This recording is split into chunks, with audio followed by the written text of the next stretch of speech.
Asesinos cereales.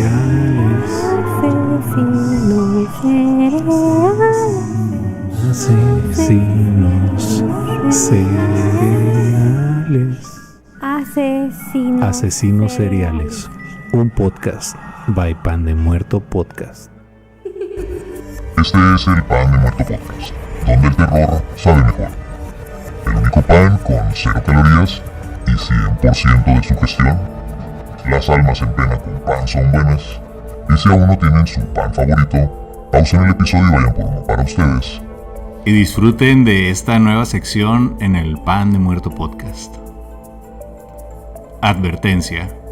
El siguiente episodio trata sobre temas de violencia que pueden resultar perturbadores para el público, en especial para menores de edad. Queda usted advertido en caso de querer continuar. Asesinos seriales será una nueva sección donde presentaré casos reales en los que sus protagonistas saltaron a la fama por cometer terribles actos como el homicidio, el canibalismo, la tortura, la mutilación, la irrumación, la violación, la necrofilia, el sadismo y más.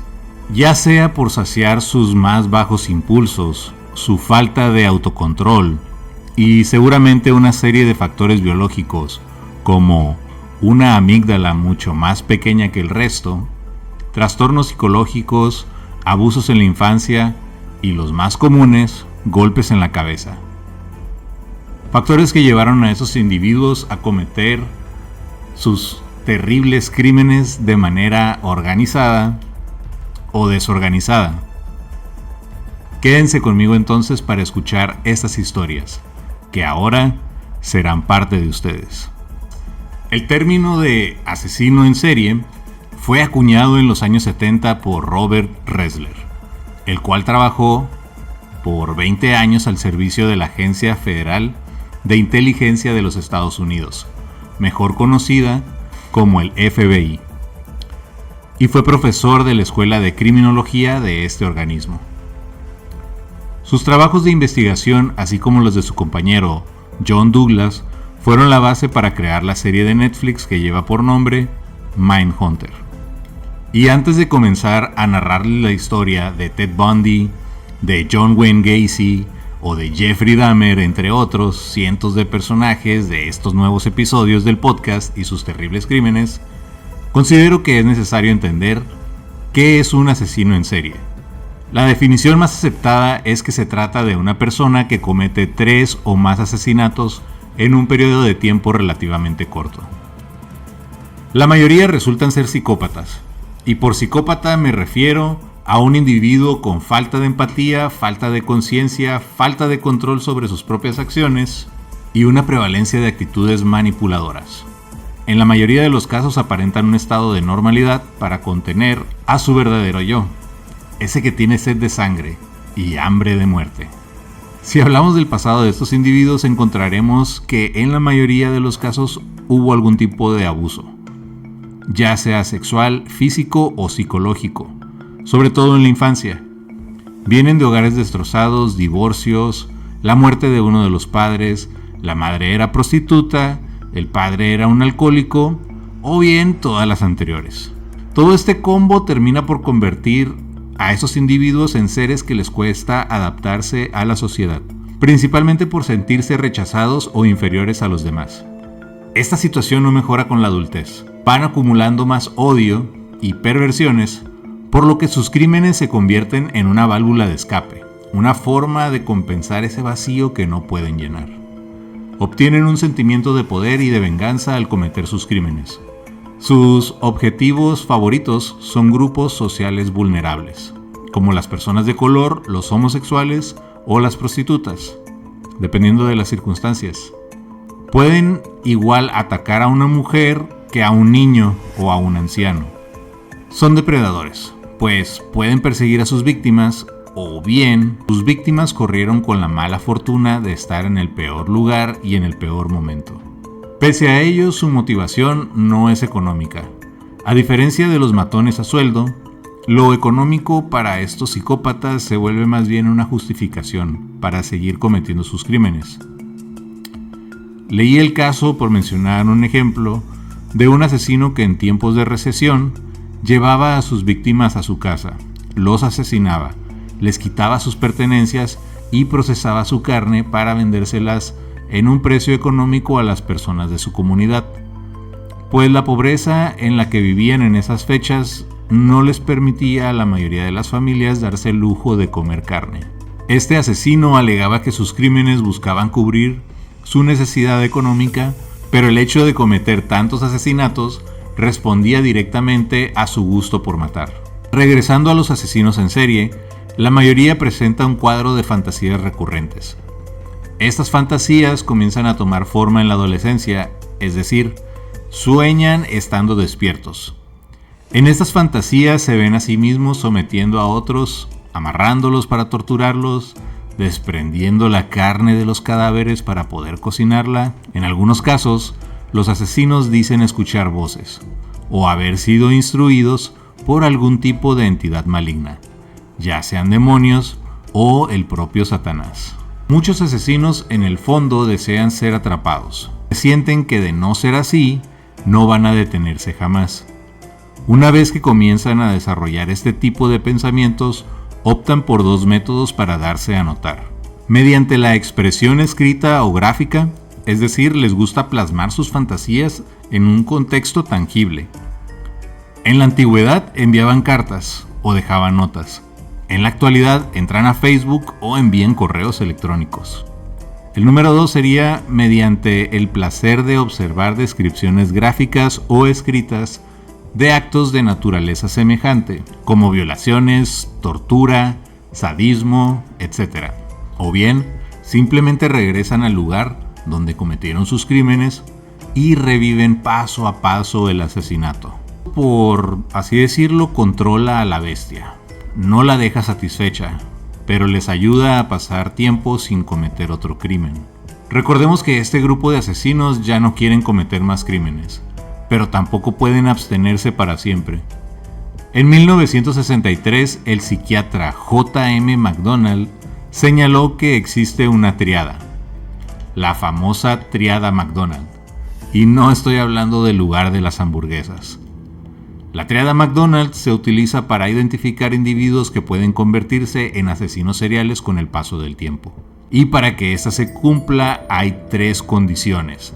La primera es la tendencia a la piromanía, es decir, prenderle fuego a las cosas por el simple hecho de tener una satisfacción al destruir objetos por medio de la lumbre o el fuego. El número 2, la crueldad hacia los animales.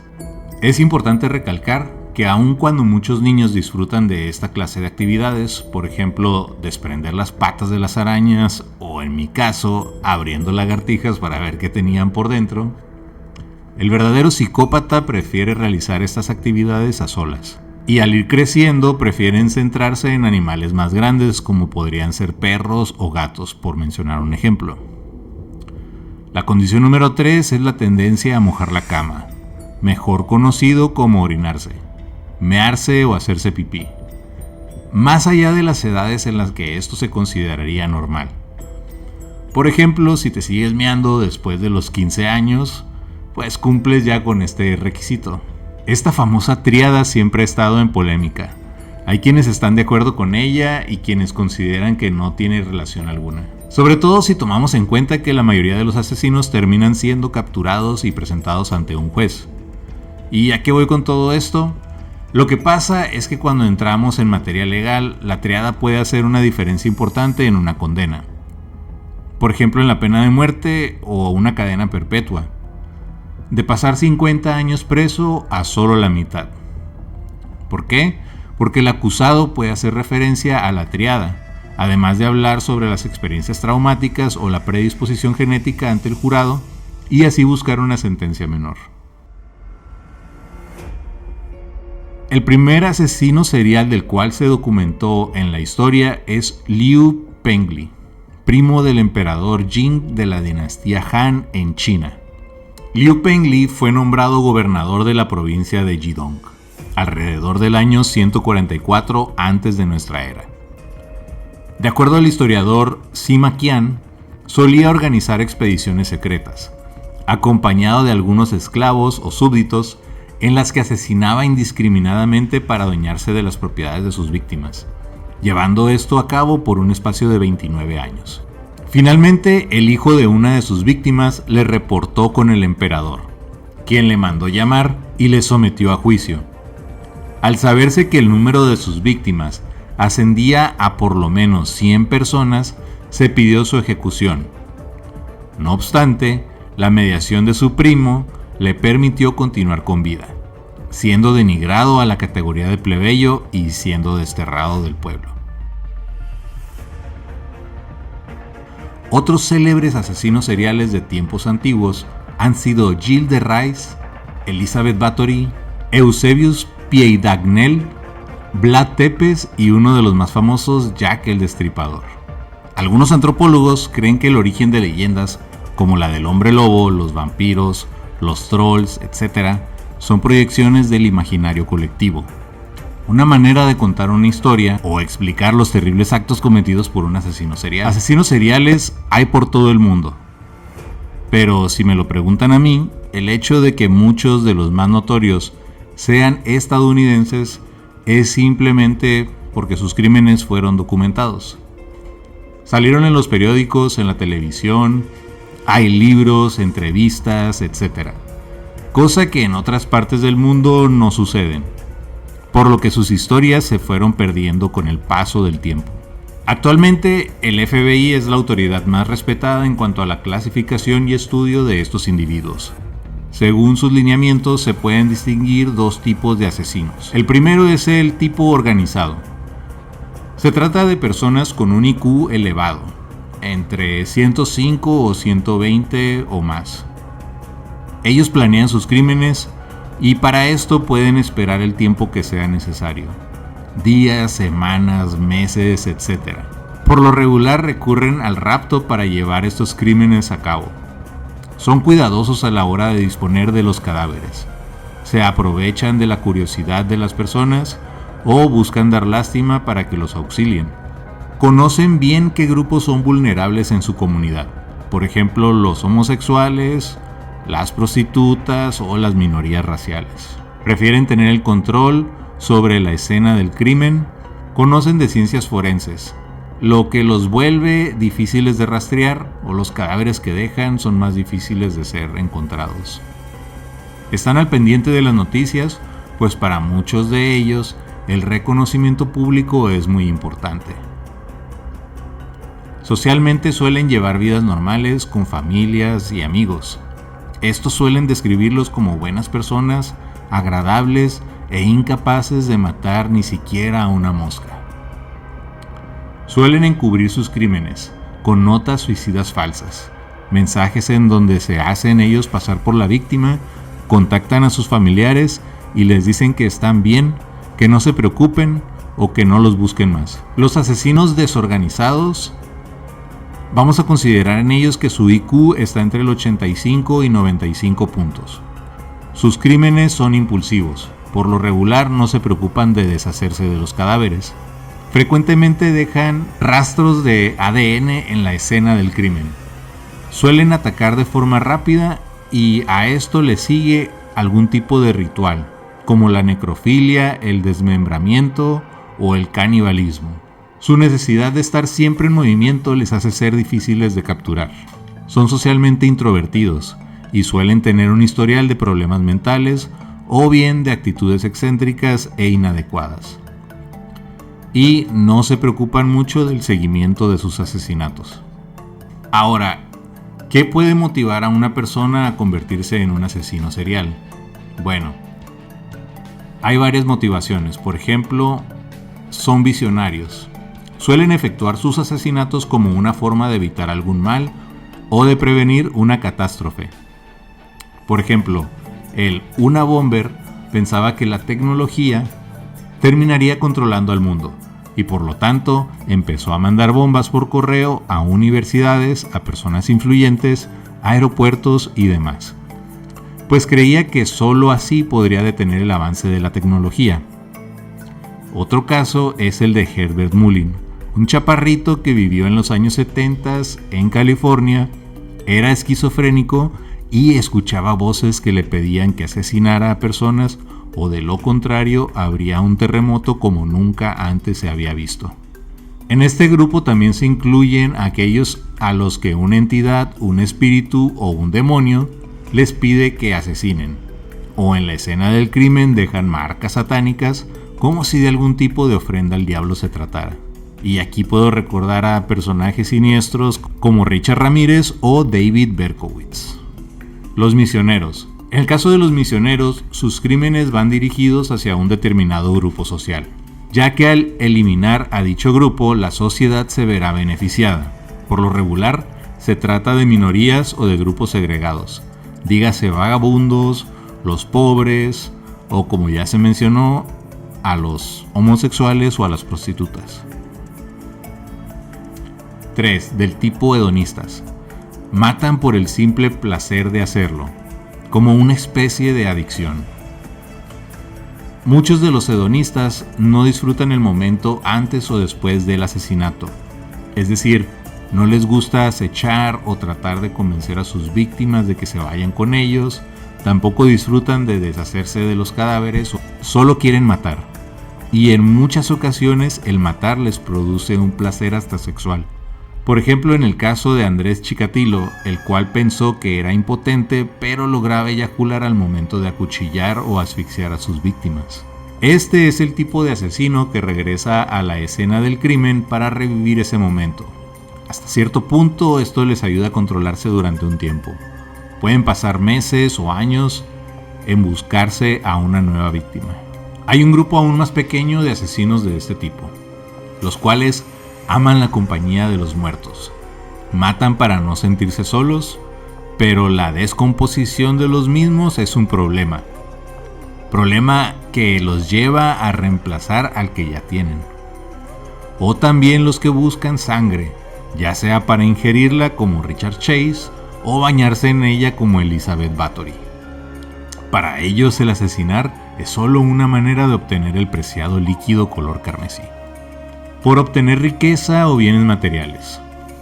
Aquí la diferencia entre un sicario o un asesino a sueldo es que el sicario goza de un sueldo. Ya pertenece a una cédula criminal o se le promete una cierta cantidad de dinero al cometer el crimen. Por ejemplo, Popeye, la mano derecha de Pablo Escobar. El asesino que mata por obtener bienes, para empezar, va a asesinar a la mayor cantidad de personas que le sea posible. Les va a robar sus posesiones materiales, pero su mayor satisfacción es quitarles la vida. El número 5 sería por obtener poder y control sobre la víctima. Este es el asesino en serie más común. Lo que busca es simplemente dominar. Suelen ser víctimas de abusos sexuales durante la infancia y repiten actos ligados a sus abusos en sus crímenes.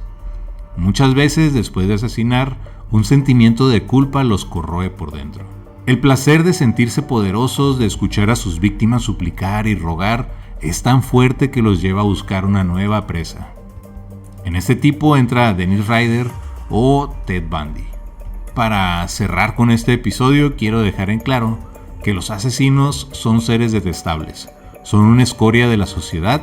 Sus acciones le arrebatan la vida a sus víctimas y dejan secuelas de por vida en los familiares de estas. De ninguna forma deberían ser considerados famosos. Si sus actos fueron difundidos por los medios de comunicación, fueron para alertar al público de lo que estaba ocurriendo en sus comunidades. Sirva de esta misma forma el sentido de estos episodios. Debemos ser conscientes que la maldad existe. Utiliza estas historias para hacer cambio en tus actividades diarias. No confíes en desconocidos. Trata de estar acompañado o acompañada si vas a estar fuera a altas horas de la noche o si es tu primera vez que vas a algún lugar. Cuéntale a tus familiares si estás siendo acosada o acosado por alguien más. Y si tú que me escuchas tienes pensamientos recurrentes en los que lastimas a otro ser vivo, busca ayuda. Cuéntaselo a tus amigos o a tus padres. Aún estás a tiempo de no ser un protagonista de los relatos del Pan de Muerto Podcast. Referencias. Para este episodio se consultó Crimen y Criminólogo.com, Criminalística.mx y redes sociales. El correo oficial del Pan de Muerto Podcast es demuertopan@aol.com. Si quieres compartir alguna anécdota, historia de terror o inclusive aparecer en algún episodio, no dudes en ponerte en contacto conmigo. En Facebook, en TikTok y en Twitch estoy como Pan de Muerto Podcast. En Instagram y en YouTube estoy como Pan de Muerto TV. Y si te gustan los memes que tengan que ver con el terror o quieres subir alguno, está el grupo de Facebook que lleva por nombre Pan de Muerto Podcast, memes, comedia, historias de terror y más, en donde se vale de todo menos meter spam, cosas no por o insultarse entre los miembros, porque para eso hay otros grupos. Por mi parte esto fue todo. Yo soy Abraham Rocha. Que tengan excelentes noches. Bye.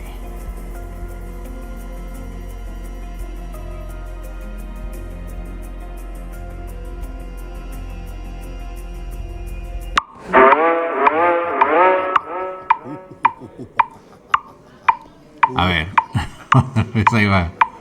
Acompañado de algunos mientras que el psicópata